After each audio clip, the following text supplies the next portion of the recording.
There was a bunch of stuff that we were gonna watch. I mean, here we can watch the FBI, the kids It's who hacked October the CIA 2015, video. a chilly day in autumn. John Brennan receives a weird phone call. It seems to be coming from a stranger. He hesitates a second, then picks up. Hello? John Brennan? Who is this? You're a f***ing loser. If John Brennan hadn't been John Brennan, this might have looked like an ordinary prank call. But John Brennan happens to be one of the most powerful men on Earth, the head of the CIA. Who is this? How did you get this number? It was so f***ing easy, bro. You're such a What do you want? I don't want anything. I already f***ing own you. How much do you want? We want $5 trillion. The US government will classify this call as part of a larger conspiracy of identity theft, harassment of government officials, and cyber terrorism. The caller will pay a heavy price for this moment of trollish glory. Why are you doing this? We want you to stop bombing the Middle East. Oh, unacceptable. Unacceptable, dude. Never mind. Can't do that.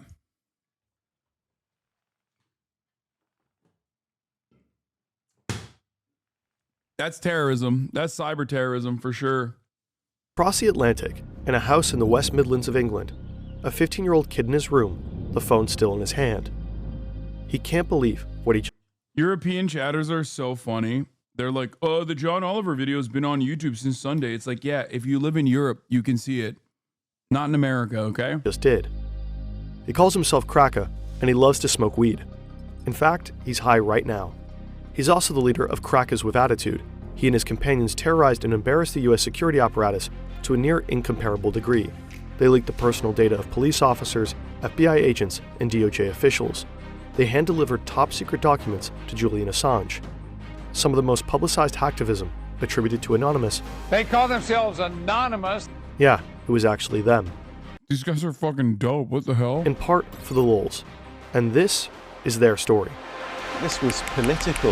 Teenager Cyber attacks. hijacked the computers of several US intelligence and Started a security collective called Crackers with Attitude.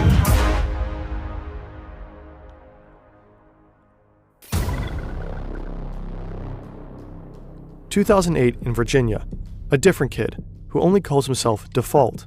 He's a pretty typical American teenager. He loves soccer, video games, and his dog. He often clashes with his father, who works in the government. At some point, Default starts cheating in his video games. This gives him the first taste of using computers to do things that you're not supposed to. Exciting, powerful things. Gateway drug. He starts learning all that he can about how computers work and how to get them to bend to your will. 2008 was an exciting time to get into hacking. The decentralized hacktivist group Anonymous was in its heyday. If you managed to get into their secret chats, you got a front-seat view of their actions. Anonymous is one of the biggest online vigilante groups. Members hack into companies and governments. Now a worldwide and widely recognized hacking group. Hackers with the group Anonymous. Citizens of the world. We have seen the erosion of due process. A cyber war. Anonymous. Anonymous has struck again. Young Default is fascinated. Anonymous embodies an exciting spirit of freedom through chaos. They showed how you could force the whole world to pay attention without you having to leave your bedroom. Some Anonymous actions are political, some are just trolling, and Default, after tasting this very new kind of power, is keen to learn everything he can about hacking. He starts to hack random websites just for the challenge of it, just to see if he can. But after hanging around Anonymous's chats for a while, he starts to find the group, well, cringe. For one thing, it's crawling with feds. People are getting arrested, and it's tough to know who to trust. Anonymous has become so big that vetting people becomes difficult. There's tons of infighting and doxing. Since it's the only hacktivist group most media outlets know about, Anonymous keeps getting credited for the work of other, often more sophisticated hackers. It's a mess. So Default gets involved with offshoot hacker groups, one of them called AnonSec. The group positions itself as anti-Anonymous. But similar to Anonymous, AnonSec performs operations, hacking initiatives that sometimes have a political purpose, and sometimes are just, as one might say in 2008, for the lulz. I hated recording that. AnonSec is quite advanced, and Default gets better and better at the game. The group controls a botnet. A botnet is essentially a large pack of infected computers under someone's control. You can use those computers to further spread malware across the internet to make the botnet larger and larger. Or you could, for example, attack a server with it in order to overload it. Default is tapping around AnonSec's botnet and gets curious about what computers they've actually gotten under their control. He finds that one is a server of the Canadian Medical School, Windsor University. Suddenly, Default finds himself with direct access to the university's finances. He pulls up records of students who owe the school money. It all adds up to $9.4 million. And at the bottom of the list, something very tempting. A delete all button. How could he not push it? Yes! These people might... Bro. Where are these fucking incredible legends now, brother? That is so unfathomably, unimaginably cool. Like, Jesus Christ, dude. I can't comprehend how one person could be so fucking impressive. Yeah, they all probably now work for the CIA, either on their own volition or as a part of their reduced sentence or something, but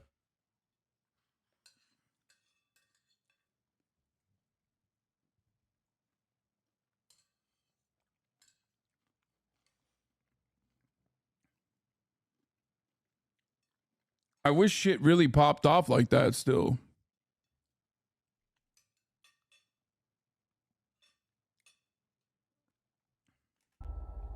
You know, really enjoy having their slate wiped clean, as it were. If you look, some of them owe a substantial amount of money, you know, like 70,000. I think some people owed like upwards of like over 100,000. It's a lot of money. You know what I'm saying? It's just like perpetual debt that sometimes it just lasts for decades. So, just deleted everything. I went into the PHP shell and just like sent everything to dev null and just like shredded it. So whatever I sent there is just not coming back. This is from the podcast Darknet Diaries. They have a fantastic episode with Default. Of course, this story poses some questions. We tried asking the university if the debt stayed deleted. They did not answer, but usually student loans have multiple on and offline and offsite backups. There should be hard copies of the student's signed loan agreements. However, Default feels like he's really doing something at the time. There is a certain rush to committing a crime when it feels like doing the right thing. Other hackers might have used the sensitive student information to make a profit. There's actually a shadow industry worth billions surrounding our most sensitive data. So-called data brokers gather all the info available about us on the internet, your contact information, browsing history, and online transactions. This data is often bundled into shadow profiles, which are then being sold. You might receive a tailored mail or a robocall based on your shadow profile. In the worst case, someone might try to steal your identity. Incogni helps you remove your data from the numerous lists of data brokers. The only thing you have to do is create an account and allow Incogni to act on your behalf. Afterwards, you can easily track the status of all the requests in the dashboard. Check out incogni.com/FernTV for an Also, this is a pretty fire fucking segue. exclusive 60% discount on a 1-year plan using the code FernTV. Additionally, benefit from a 30-day money-back guarantee. Despite Incogni's efforts, some of your data might still linger online. Always remain cautious when sharing personal information anywhere. By trying out Incogni, you're actively supporting our channel. More and more of Default's hacks are motivated by altruism rather than just curiosity. As recently as 2014, bestiality was legal in Denmark. Other European countries, Germany, the UK, Sweden, had recently banned it. What this meant for Denmark was an increase in animal sex tourism. For years, Danish animal rights activists tried to bring attention to this. They called them dog brothels. So sick. It's so crazy. And I had a dog, so that really pissed me off just thinking about the fact, what if someone took my dog and that happened to my dog? I would freak out. So, as Default describes it, he and other AnonSec hackers lend their technical skills to the animal rights movement. So, why was this difficult to put into law. Like, why was criminalizing or making this illegal so difficult in Denmark until 2015? What the fuck is going on in Denmark, bro? I think we took down the official Denmark government website, and then we actually defaced it, you know, and said, did you know that your government allows bestiality? And there's bestiality dens where people can go and pay money to do these things to animals. And most of them are like people's pets. They shut down bestiality websites via DDoS attacks and tweet evidence of sexually mistreated animals. Like, I don't think that there is like a robust marketplace for this, right? Like, it can't be economic reasons. Like, it must have been even fucking worse than that. I mean, that alone is already pretty fucked up. But it's got to be someone who was like, no, I got a dog in this fight, if you know what I mean. No pun intended. Like, it must have been people who were like really invested in trying to fuck dogs.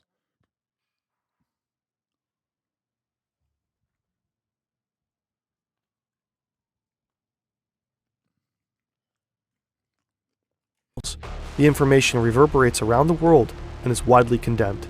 Anonymous gets credit for Anon's sex actions, which deeply annoys Default. But it works. In part due to the hacks, more people know about Danish dog brothels. They talk about them online, protest them, until the case winds up in Parliament. In April 2015, Denmark finally bans bestiality. While Default is leveling up as a hacker, he also becomes an early adopter of crypto. He accumulates a significant amount of Bitcoin, more than 1,000. This would amount to a lot of money today, somewhere around 40 million US dollars. He keeps these Bitcoins on a hard drive in his room. He also knows he's making powerful enemies, so he gets a bit paranoid, a bit fanatical with his OPSEC. He never logs into his own Wi-Fi, for one. He uses a satellite dish to log into a free Dairy Queen Wi-Fi half a mile away. He's always connecting through a Tor node. Every time he turns off his devices, he makes sure they're encrypted. When he turns them back on, he has to wait 30 minutes for them to decrypt. For the most part, he never tells anybody what he is doing. He knows he has a lot to lose. Ultimately, it won't be enough.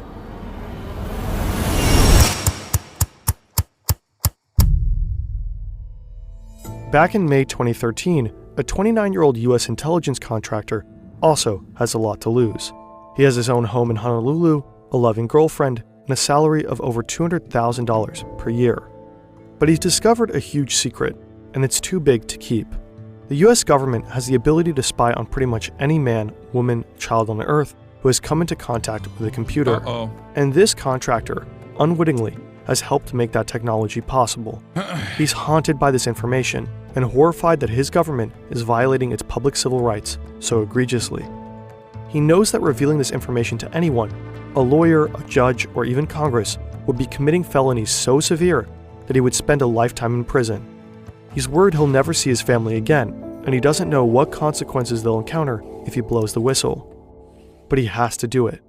He's been quietly collecting evidence of this secret for a while, and he's just downloaded the last documents.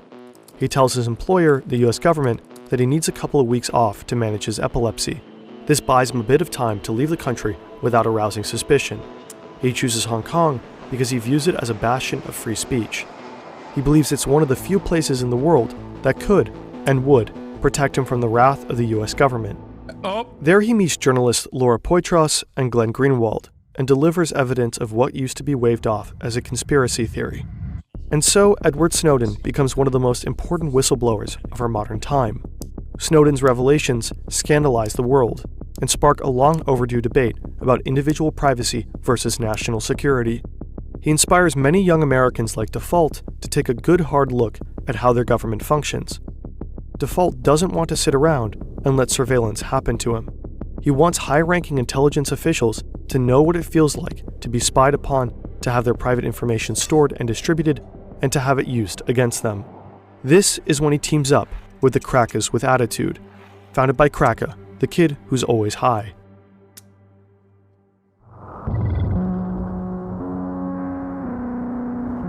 Leicestershire, England, 2015. In a housing estate on the outskirts of a sleepy former mining town, there's not a lot to do except get high or go online. In the case of 15-year-old Kraka, he spends his time doing both. He's angry about corruption, about surveillance, but in particular about the US's involvement in the Middle East. He becomes especially focused on Palestine and sees the US as directly responsible for death and suffering in Gaza. He decides to do something about it. This was political. We heard he was really angry about US foreign policy. So he started a collective called Crackers with Attitudes, and then he hacked into sensitive documents online. One of his first victims is James Clapper, then the National Director of Intelligence of the Obama administration. Clapper, one of the highest-ranking members of the intelligence community, had his phone number and address waiting to be found with just one Google search. This provides Kraka with enough information to hack into his email. He posts proof of it on Twitter, which catches Default's attention. Kraka then gets the phone calls to Clapper's house phone rerouted to the Free Palestine movement. Default tweets his respect to Kraka, and the two start chatting. Edward Snowden himself has given James Clapper a very special shout-out in an interview with the German broadcaster ARD. Unfortunately, that interview was blocked from US and German television networks. Apparently, the video is immediately taken down every time it's posted on YouTube, so we'll only show the quotes visually. I would say sort of the breaking point is seeing the Director of National Intelligence, James Clapper, directly lie under oath to Congress. What we do not do is spy unlawfully on Americans, or for that matter, spy indiscriminately on the citizens of any country. We only spy for valid foreign intelligence purposes as authorized by law, with multiple layers of oversight to ensure we don't abuse our authorities. Kraka and Default are livid. Kraka and other hackers loosely connected with CWA team up to target more high-ranking members of the intelligence community. They want to embarrass them and to show them that they aren't as powerful as they think they are. At the top of their list is John Brennan, head of the CIA. Dude, what the fuck happened to people like this?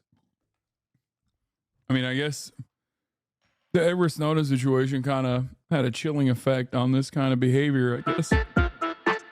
Brennan, like Clapper, has enough information online that he basically doxes himself. Kraka looks up his publicly posted phone number and finds out it's a Verizon number. He calls up Verizon's internal tech support and Bro, Sim swiped the fucking director of the CIA? Are you kidding me? That's insane, dude. Sim swapping is so menacing. Pretends to be an on-site technician who's having trouble helping a customer on site. Tech support asks Kraka for his employee code, and he just makes one up on the spot. It works. The support technician provides Kraka with access, and suddenly he has the account number, the PIN, and John Brennan's private email address. If you have just enough information on someone, pieced together from different sources, say their address and last 4 digits of their social security number, you can easily change the passwords on all kinds of accounts and take it over. And that's exactly what Kraka does with Brennan's AOL account. Once he's in the email account, Kraka gets Brennan's... I'm sorry, Election Zone. You're right. You keep hearing slurs in this video, and it's really uncomfortable for me. I apologize. I would be bleeping the C word throughout the duration of this video, but it's just too many times where they use it. It does seem like, I mean, I don't know if this makes it worse or better for you, but at least like the person saying it is white, I think. So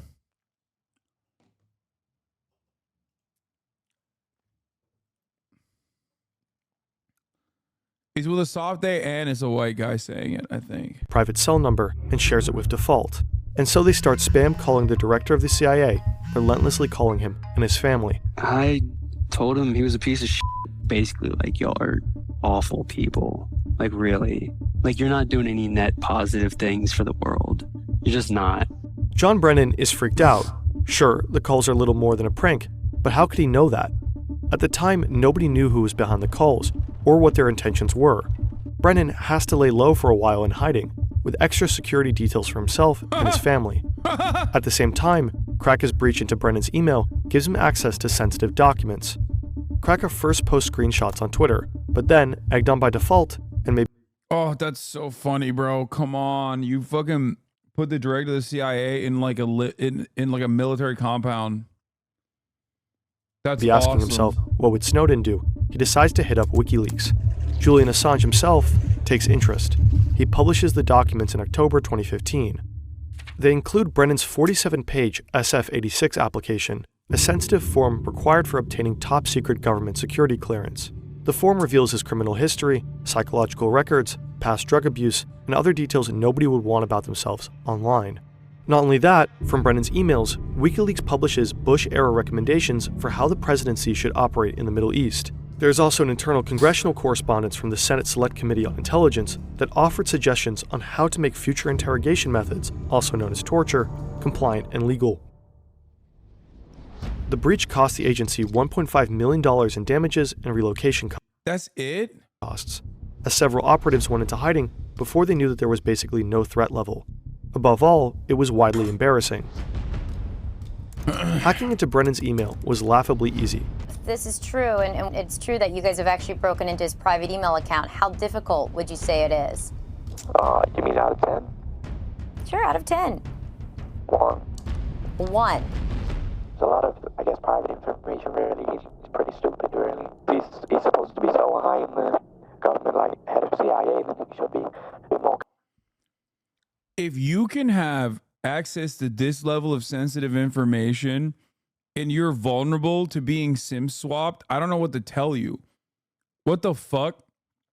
They should be celebrating this child for permanently making American cybersecurity better in the government. You know what I mean? That's insane. Nothing that, in my opinion, I feel like nothing that you can have access to without like a hard USB key should be accessible like this. Like all of this stuff you're supposed to put behind a fucking, all of this stuff you're supposed to put behind a fucking like paywall. I mean, not paywall, a physical key. Oh my God. The little baby. Look at this.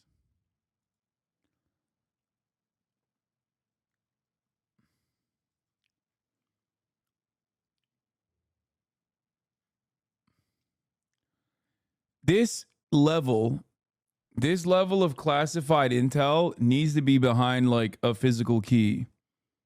Like a USB key, not a paywall, sorry.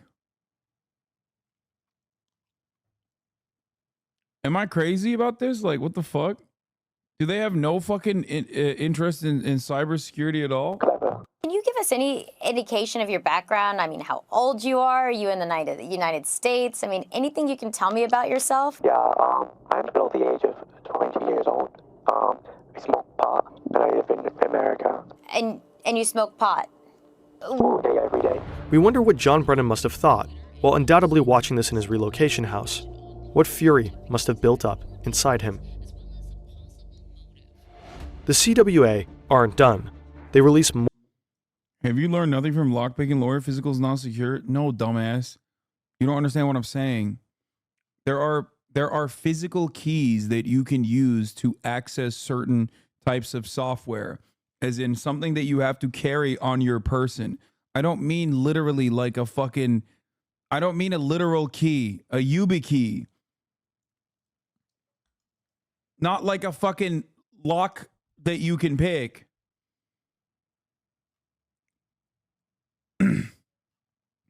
My man said, I'm lockpicking the CIA, bro. Watch out. That's way less secure, lol. Is it?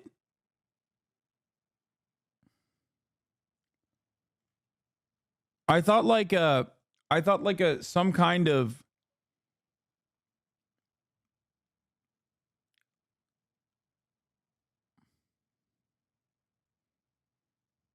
you said a physical key? Yeah, that's what it is. No, it is a physical key. Like it's a physical property that you carry with you, and you can't access certain accounts without that being put into the fucking computer.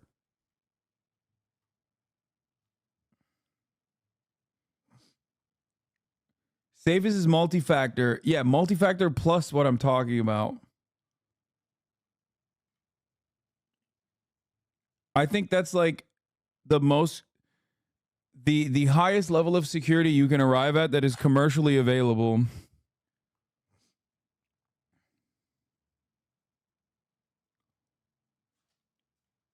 Two-factor authentication keys. Yeah, that's what it is. Yeah.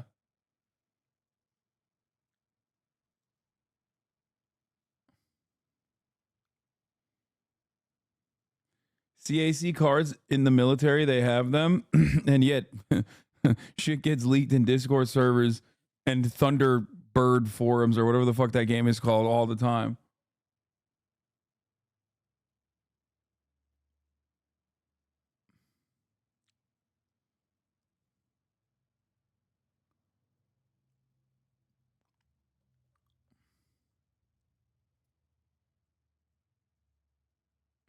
Air gap the servers and biometric access, then lock that shit in a vault with 24/7 security.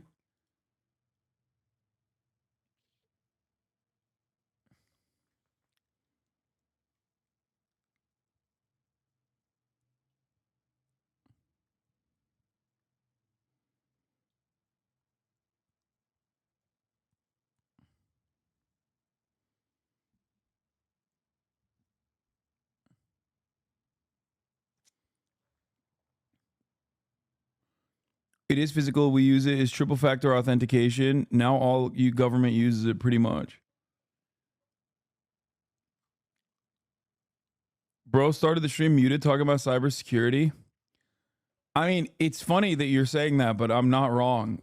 I'm definitely a fucking himbo and not very knowledgeable on this kind of stuff, but I am definitely more knowledgeable on cybersecurity because I have to be than the average person for obvious reasons. And obviously nothing is impossible to penetrate. Like, as long as there's a human being touching the process, there is always a flaw. That's why most of the hacking, most of the successful hacking, including the one that you just saw, requires social engineering. Like duping a fucking Verizon worker. Humans are the single greatest security failure. It's the weakest link.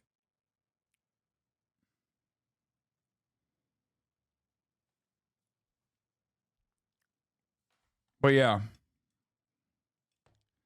More and more information. With control over Clapper's and other operatives' accounts, it's even easier to get people to give up information to in turn access further accounts and databases. The problem with analog methods of security for classified documents are unironically more effective than cybersecurity. Analog methods are not accessible, then you can't really use it in a network. That's the issue. That's why people do this. That's why people try to restrict access as best as they possibly can. But you can't fucking like access them. I remember watching, listening to a TrueAnon episode specifically about, I think it was was it TrueAnon or was it Chapo? Talking about George H.W. Bush and like what he did in the CIA and like what he was tasked with. His task was specifically creating like a database for the entirety of their operations. So he basically had was it TrueAnon or was it Chapo? Could be either. I don't know. But so he had basically all the keys to the castle.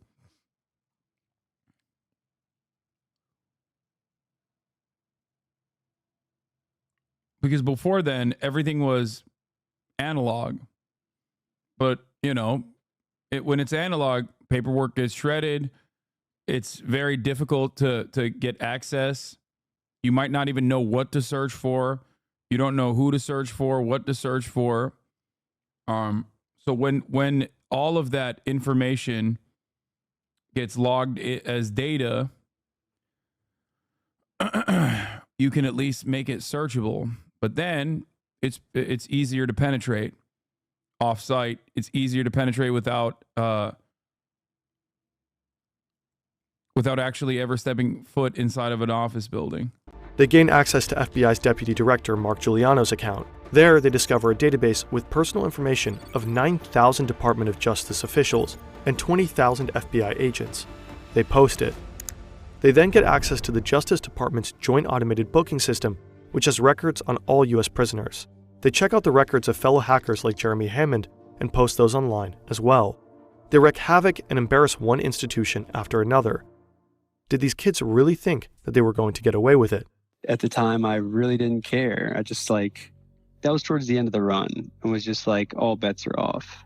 You know, I'd gone all the way down the rabbit hole. I just become very disillusioned with people's complacency and their lack of care for what was going on. So it's like, we're going to bring attention to this with like chaos and mayhem. All of a sudden, everyone in the chat is an expert in cybersec. Lamau. Okay, I'm not going to lie.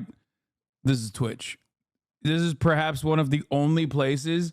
This is perhaps one of the only fields where like I will give credence to chat.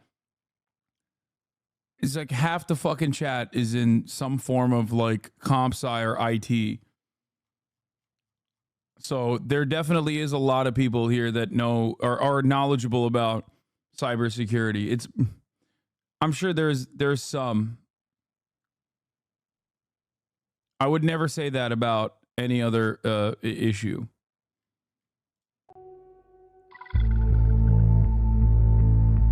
Kraka knows his actions have poked a very big bear. He knows there will be consequences. He just doesn't know what they'll exactly be. I'm gonna go to Russia and chill with Snowden, because I know that the government are pretty mad about this. I'm probably gonna get tortured. I'm actually a pretty fast runner. Default is paranoid the whole time, constantly worried about his OPSEC. But he let his guard down. Default became involved with an ex-girlfriend of one of his friends. According to him, he asked his friend in advance if it's okay with him. The friend says sure, go for it. He's way over it. But he isn't. Default and his friend are hanging out one night, drinking and chatting over Xbox Live. I slip up for the first time ever, being f***ing arrogant and cocky. It comes on the news, CIA director hacked, blah, blah, blah, all this stuff. And I'm like, yeah, that was us, blah, blah. I was like drunk talking and just totally like gave myself away. He never thought his friend would do anything with that information. Hell, he didn't even think his friend would necessarily believe him. But today, Default is pretty sure this friend turned him in. Fuck that guy. What the fuck, dude? Yo, that's magic, bro. Dogs into snakes. Turning dogs into snakes every goddamn day. That's crazy, bro. Fake friends, dude. A real fucking blight on society. When the FBI raids you, they don't knock politely.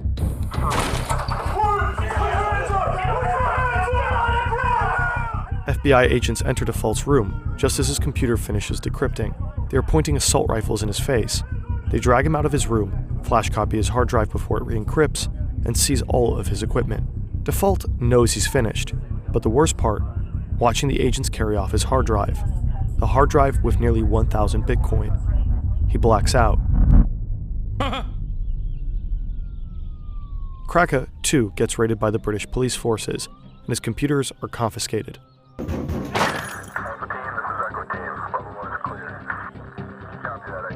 One other CWA member gets arrested in the US, and 3 more in the UK.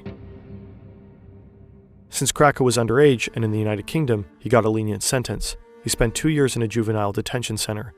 He was the first minor in the UK to be imprisoned for hacking. Today, he's keeping his head down and is done with crime. He just wants to make a career in cybersecurity. And my goat, dude. Dude, one day he'll bring it back. I believe. One day he'll bring it back. Fuck the federal government, dude. Fucking dog shit. Piece of shit motherfuckers, dude. Dude didn't even do a single bad thing. And move on with his life. He did not want to give us an interview.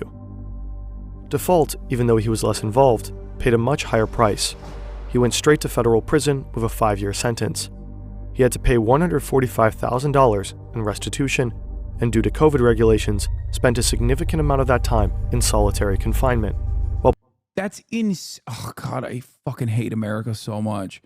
Dude, oh my God. Oh my fucking God, dude. Solitary confinement, torture for a fucking 20-year-old And restitution for what, by the way? Oh, I'm sorry. You scared John Brennan? That's it? Like, the fuck?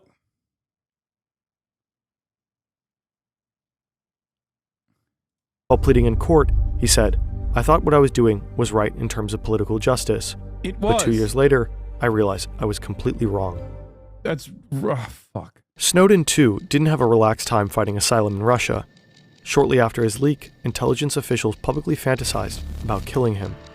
Whether you're a principled whistleblower who truly understands the If you hate America, why do you live here? I'll happily buy you a one-way ticket out of the country. Wait, really?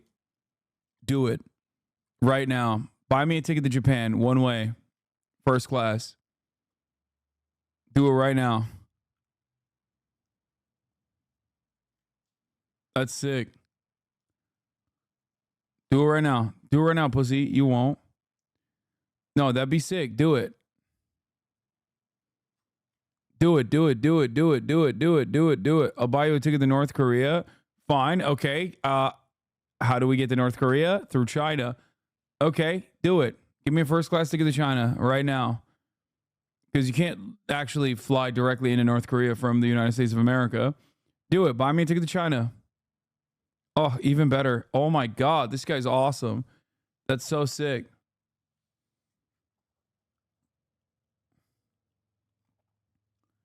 Do it, do it, do it, do it.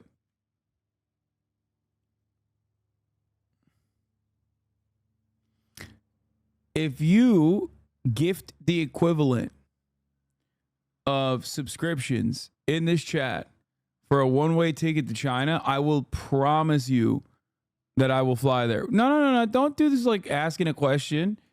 Go ahead. I promise I will fly to China. If you gift the equivalent right now of a one-way ticket to China, I will 1,000%. I will do it. Why are you yapping? You said you'll happily buy it for me. It doesn't seem like you're too happy about it.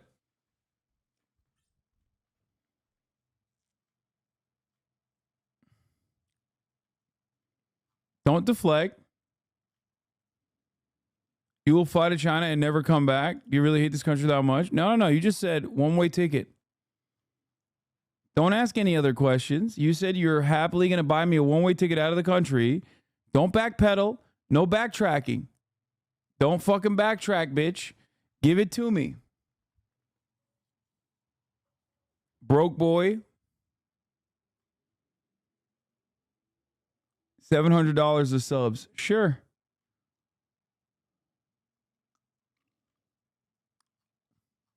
Virtual meal. Thank you for the 25. Get the subs. Oh, you're still asking questions. Can you explain why you hate this country? Blah, blah, blah, blah, blah, blah, blah. Give it to me. Give me the ticket and I'll explain all of your... Give me the ticket equivalent. Fuck it. I'll lower it. Business class ticket. Give me the business class ticket equivalent of gifted subs in this chat for the many HasanAbi heads who don't want to see the fucking ads. Qatari Dancer, thank you for the 100 gifted subs. You guys' gifted subs don't matter. That's not how this works. Just letting you know. You can gift as much as you want, but I'm talking about Air Rights 11. Okay? Air Rights 11. Air Rights 11 made a fucking statement. I challenged him on it. I said, yeah, fuck yeah, dude. Let's go. No, it's not scam. Shut up, chatters. It's a conversation between me and Air Rights 11.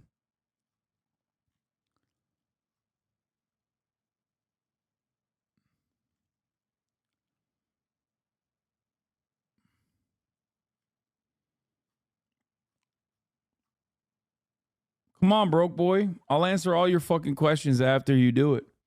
Put your money where your mouth is. Put it in a contract and I'll buy you the ticket. You have my verbal contract. And obviously, I'm not going to give you my fucking passport or my information so you can buy the ticket for me. I'm going to buy it. Why would you need a contract if you buy it yourself? It's on tape.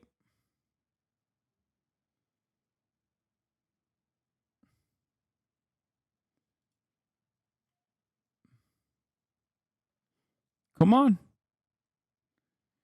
Get your money up. Written contract that you leave the country and never come back. That's not what the fucking stipulation is. You can't be adding extra shit.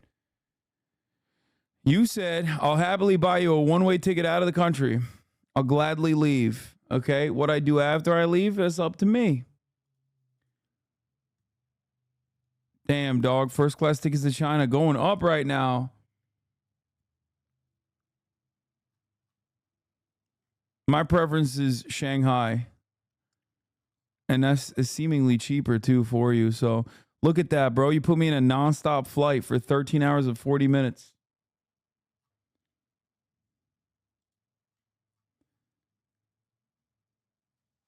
Come on, chatter. Chengdu have panda. Hap.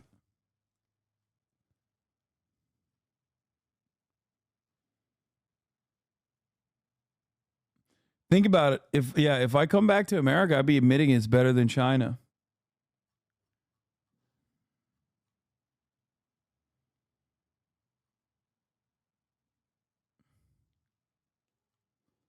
One-way ticket implies you don't have to come back. People who complain about this country shouldn't live here.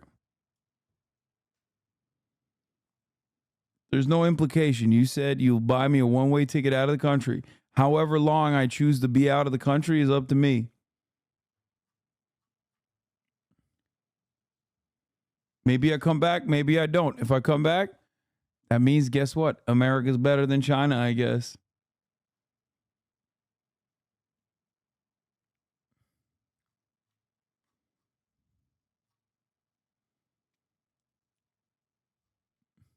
Doesn't that imply that all conservatives should leave the country? True.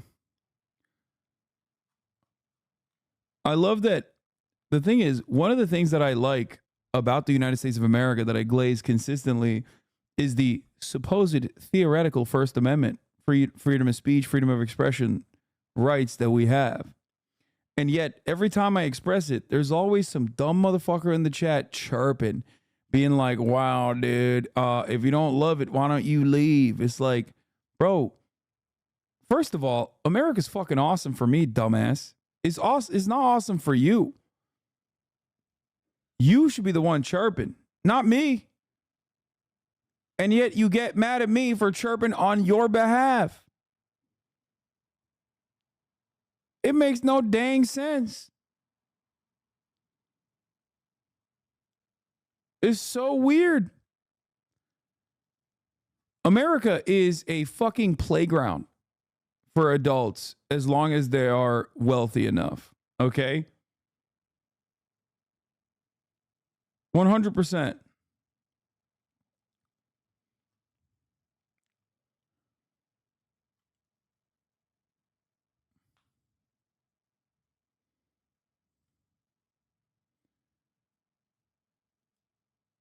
The Bill Burr analogy, it's like liking a sports team. If you see that the management sucks, you'd want to change it. You wouldn't go support a different team. Yep.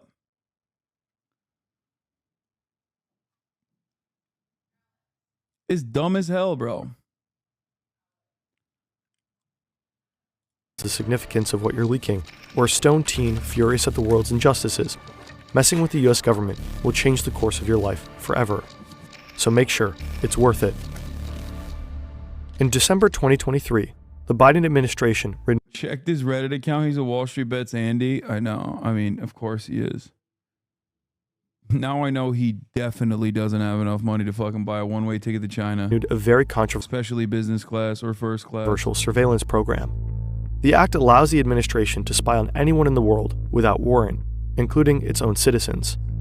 It includes a vast database of electronic communications. Leo. It's supposed to be accessed only when there's a legitimate reason to believe it will assist intelligence operations. But a US court ruling in 2023 found that the FBI has already misused this database 278,000 times.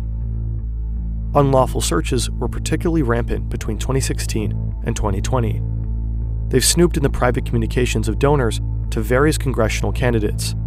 They've been watching suspected January 6 rioters, and they've also been surveilling Black Lives Matter protesters. Maybe they're even surveilling us.